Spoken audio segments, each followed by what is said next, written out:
Okay, here's what we're gonna do. We're gonna pretend like I'm not in my pajamas and my room is not messy.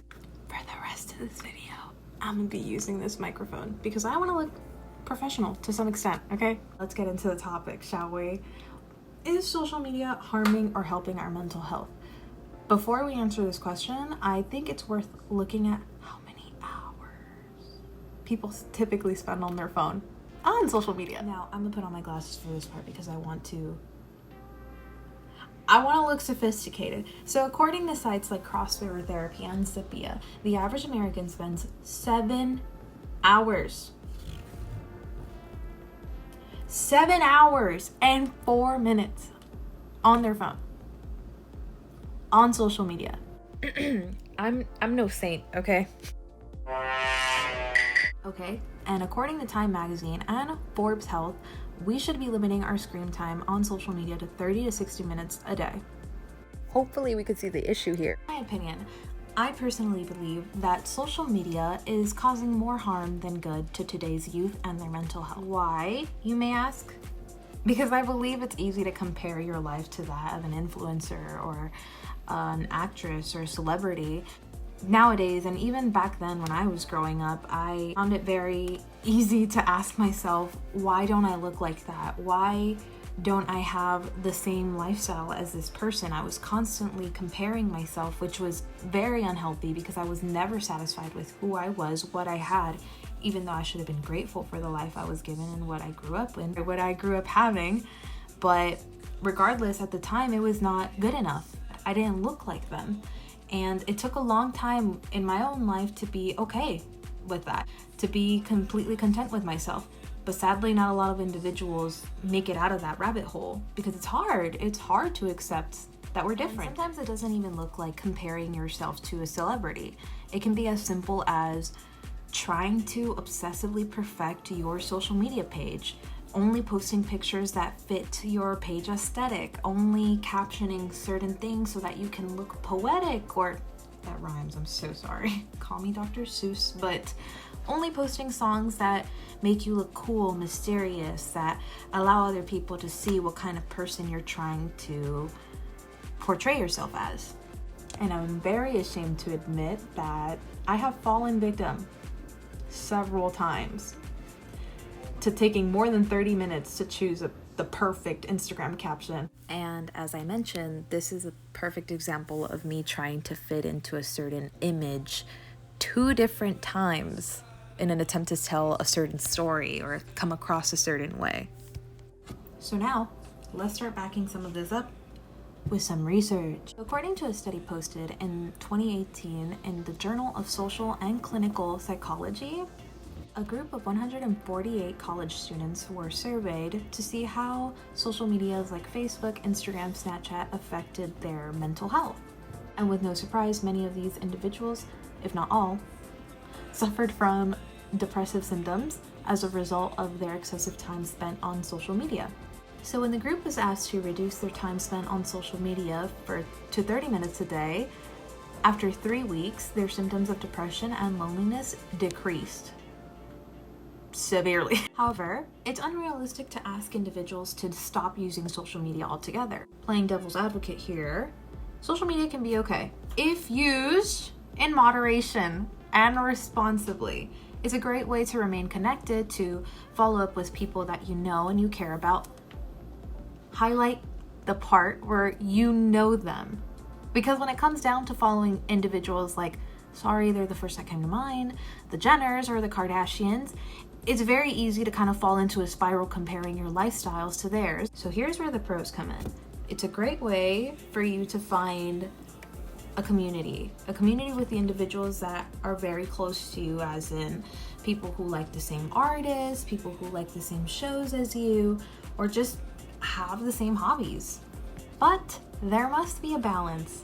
In fact, Melissa Hunt, author of the previous study I had just mentioned, went on to conduct a follow-up study in 2021 with college students who limited their social media time to 30 minutes a day, and she described them as having the highest mental well-being compared to other individuals who either didn't use social media at all or used it excessively.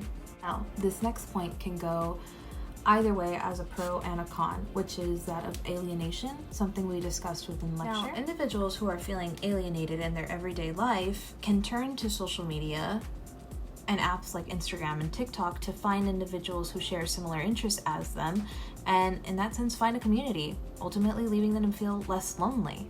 For example, a personal example, growing up, I never really talked to my friends, nor did I know anyone else who struggled with severe forms of anxiety that can lead to a skin picking disorder, which is what I currently am struggling with.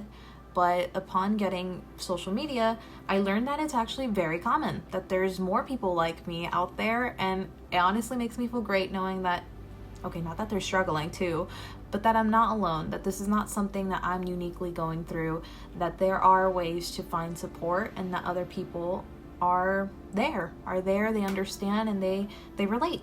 Now, on the other hand, how can alienation happen within social media?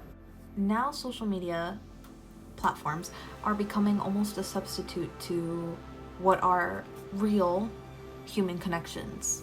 As in, a lot of individuals prefer to bury their face in their phones rather than have a real conversation with others because, who knows, fear of being rejected, fear of being humiliated. Regardless, it's happening. People prefer to have their headphones in and their minds busy with whatever is on their screen, which can ultimately lead to individuals feeling, you guessed it, alienated. The idea of this is backed up by a study of the Anxiety and Depression Association of America, Depression and Anxiety. That was a mouthful, and you can probably see me reading it off my computer because I simply could not memorize that. Similar to the previous study, this one was conducted in the University of Pennsylvania, where a group of students were randomly assigned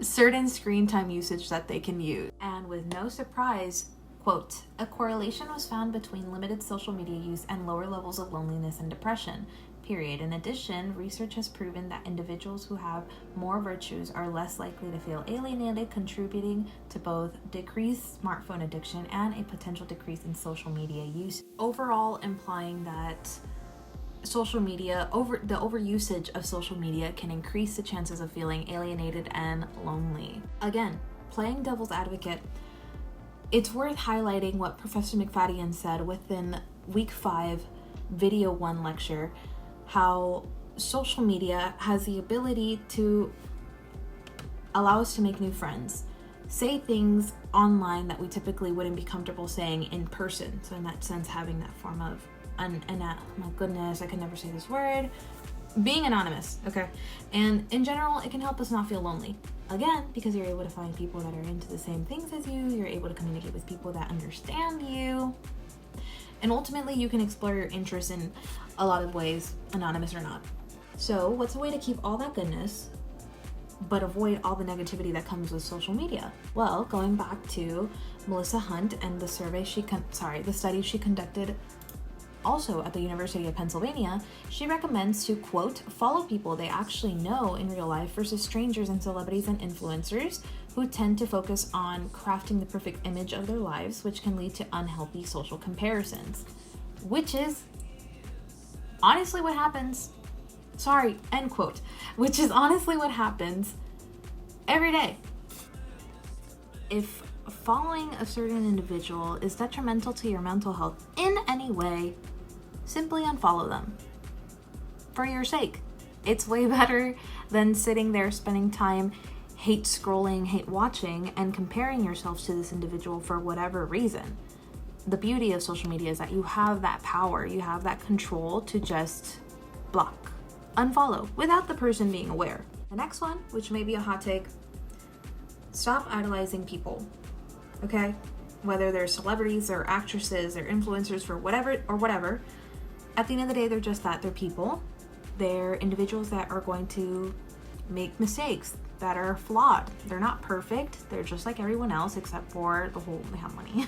Regardless, a good way to foster a healthy relationship between you and your social media account is to change the reason why you're posting and potentially view it as something fun, a great way to express yourself creatively, a great way to let others know what you're into and possibly find a connection from that.